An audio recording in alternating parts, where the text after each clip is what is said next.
Hi, this is Kimberly. Just a quick note to let you know that I saw a tweet from Brian Entin from News Nation Now that where's Baldo, Brian Laundrie, died of a gunshot wound to his head, and the manner of death is suicide. And that's according to the Laundrie's family attorney, Stephen Skirtolino. You know, he skirts around the issues. According to the medical examiner, there's been a DNA analysis that confirmed the identity of the remains as Brian Laundrie. A bunch of us still aren't going to believe that, but okay, it probably is. I'm just annoyed.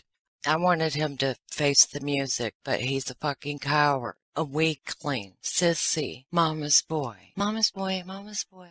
Scaredy cat, yellow belly, namby-pamby wuss, damn candy-ass pussy panty waist, spineless fraidy cat, molly-coddled fucking baby, damn wuss. Can y'all hear the fucking leaf blower guy outside?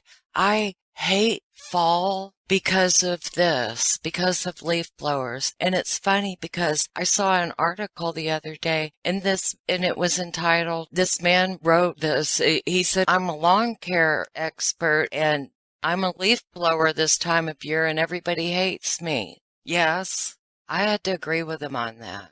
But back to the lily-livered, deserter, chicken shit, spineless pansy, fuckface. That's what they do. They strangle the woman that loves them to pieces, and then they turn into a coward all of a sudden. Ooh, you overpowered a woman, that you were bigger than her. The DNA analysis confirmed the identity as Baldo, and this is in addition to the dental records comparison of the 2 teeth that he had left in his big fat lion mouth. A forensic anthropologist is doing a skeletal reconstruction. It'll look something like this. The statement from Bertolino said, Chris and Roberta Laundrie are a couple of appalling, dreadful, horrendous, repulsive, shocking, atrocious, abysmal parents. Oh, those were my notes. Excuse me. Cancel that. And please, pardon my blunder.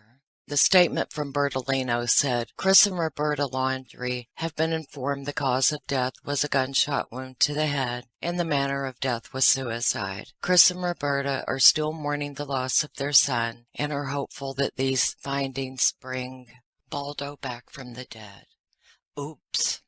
Again, Kimberly. And are hopeful that these findings bring... And then it ends. It's a tweet. It cuts off, but who gives a shit? You know what? Yeah, they looked like they were just all broken up, didn't they? They could have stopped him. They knew I think they knew everything, honestly.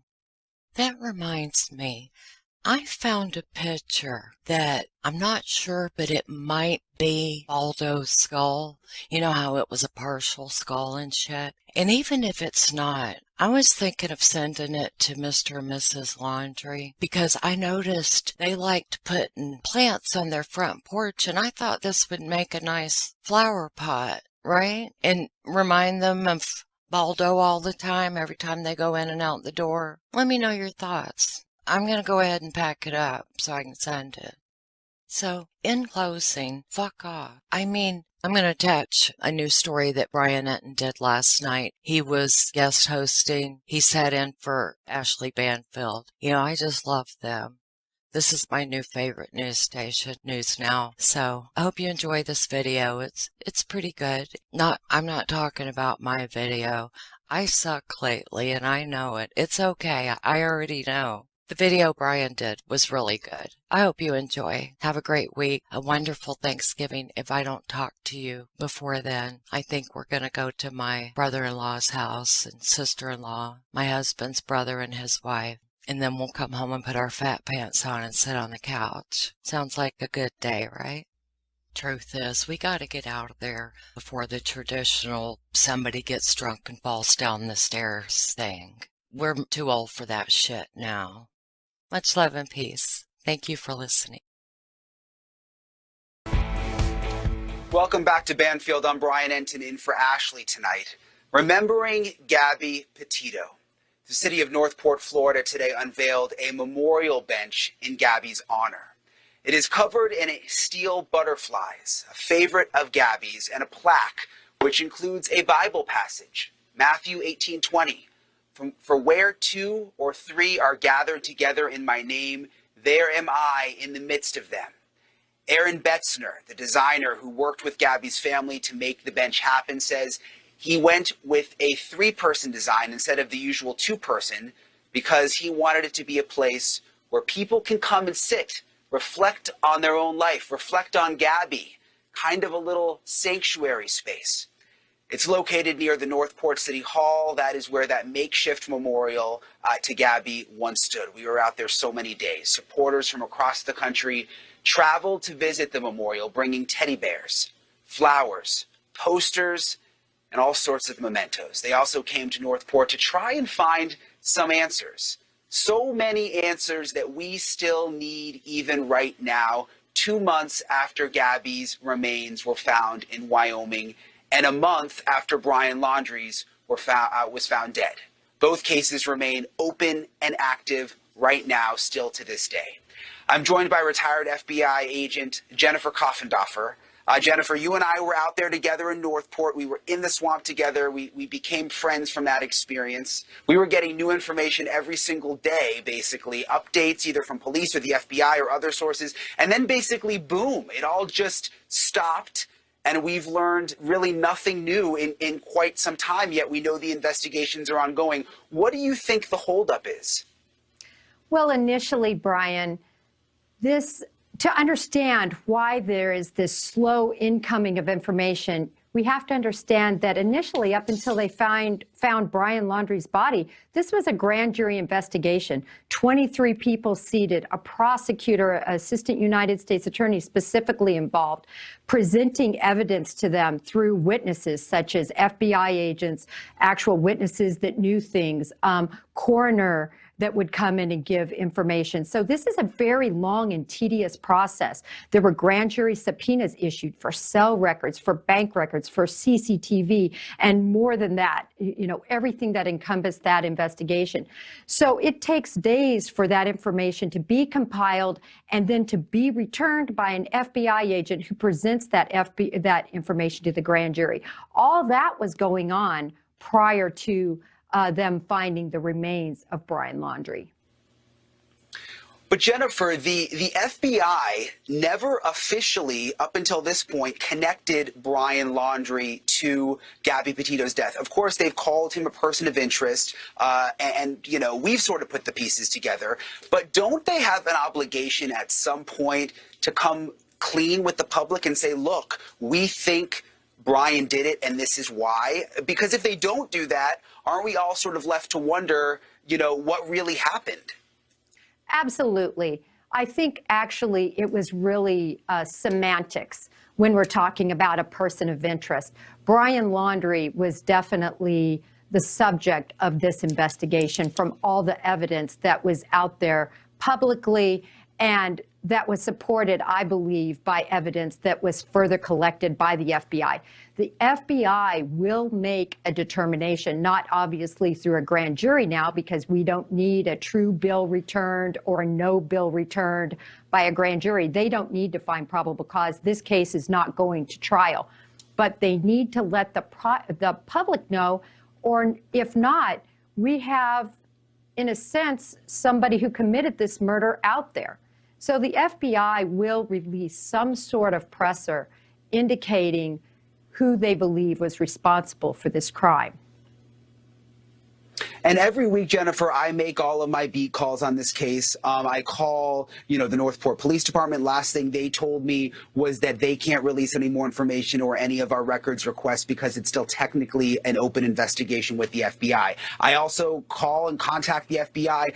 The last thing they told me was continue to check our Twitter for updates, which I actually sort of thought was interesting because they didn't just say no comment. They said continue to check our Twitter, which I thought, okay, great. Maybe something's going to come on the Twitter. The other thing that I'm always checking, like obsessively almost every day, is I go on Pacer, which for those of you that don't know, that's the federal court system, and I check the bank fraud case out of Wyoming. Brian Laundrie had that federal bank fraud case out of Wyoming, and that is still listed as active. That has not been closed, and it's still open. So my question is, why is that still active if we presume that Brian Laundrie is dead? Right. Well, that has to maintain being opened until a death certificate is obtained, the actual proof and acknowledgement that Brian Laundrie is dead. I also do want to give kudos, Brian, to the FBI at this point, because they got the case on September 19th. And if I recall correctly, it was about September 23rd that an indictment was issued for the use, unlawful use of an access device. And so from that point, they very quickly charged him with a crime so they could get a full-on manhunt for him initiated. Is there any chance, Jennifer, that the reason we're not hearing much right now is because they are still investigating the Laundries? Well, that has to be a part of this investigation. Look, Brian, you know, if they find that the Laundries covered up this matter in any way, they could be held responsible. Let me give you a couple scenarios. For an example, if the clothing that he wore when this crime was committed, again, making the educated presumption that Brian Laundrie was responsible for this crime, if they somehow got rid of this, his clothing or any indicia of the crime, they could be held responsible. Also, if they erased text messages or something where Brian implicated himself in any way to them, all of these things could be used against them potentially. Do I think that they're probably going to be charged with the evidence we have out in the public? No, but the FBI could have more information pertaining to an obstruction charge. And one of the top questions I get, and I know you're also very active on Twitter, and we're sort of inundated with messages all the time about the Gabby Petito case because people want more information. One of the most popular ones I get is about the notebook that was found in the Carlton Reserve near Brian Laundrie's remains. The last we heard was that they thought it was salvageable, but we don't know what messages were in it. Do you think there's going to be important information in that notebook? Well, I have to tell you, in my career, it's been amazing what the FBI lab can do with information that has been written. They can get ink that seemingly is gone to jump back off the page. I've seen pages of notebook and paper that looks blank, but they can detect indentations that when you write, indent into the paper, and they can make those messages pop right off the page. It's amazing what they can do. We don't know the condition that the writing in this notebook was in when it was recovered. Was it pencil? Was it pen? Was it washed away? And I believe the FBI is using all their chemical techniques and other techniques to get everything they can out of that notebook. Depending on how much was written in there, Brian, you can imagine it may be a long, tedious process, but they can do it. Yeah, and absolutely. And it seems like they've got the tools needed to do that. I just want to mention, you know, I've been in touch with the Petitos. Obviously, they're still going through incredible grief, but they've now got this mission and this platform moving forward to help others, other victims of domestic violence, other missing person cases. I mean, I know, Jennifer, you've also been touched by their story, and I think it's worth mentioning that they're now going into this phase of their own grief where they want to help others. And I think, you know, it's incredible. You see there the Gabby Petito Foundation. You can go to their website, and they're really starting to get going with this thing. And I know you've worked with a lot of victims' families over the years, Jennifer, but I'm sure you agree it's special that they're going this direction. Oh, it truly is. And what I've really liked being a part of and seeing happen is this whole Twitter community come alive and do whatever they can to help in other cases. I know of a specific case where the Twitter community was called together and they called a department that was responsible for investigating a missing person, and an Amber Alert hadn't been issued. And they just called and sort of inundated this department in hopes that this public outcry would help facilitate an Amber Alert. Now, I don't know how much that played into it, but I think it played into it somewhat.